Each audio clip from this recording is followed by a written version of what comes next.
নমস্কার, আমি দেবাদিতা শাহ সর্দার।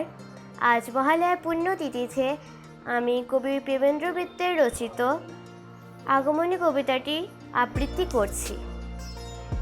আগমনী।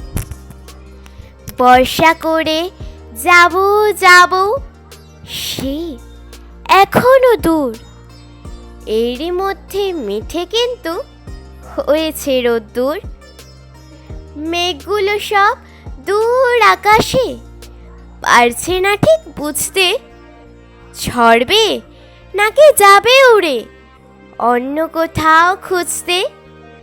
থেকে থেকে তাই কি শুনি বুক কাঁপানো ডাক, হাঁকটা যতই হোক না জবর, মধ্যে ফাঁকির ফাঁক।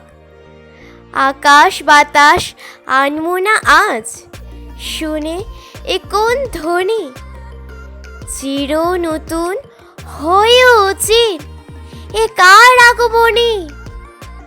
চির নতুন হয়ে উচিত এ কার আগমনী।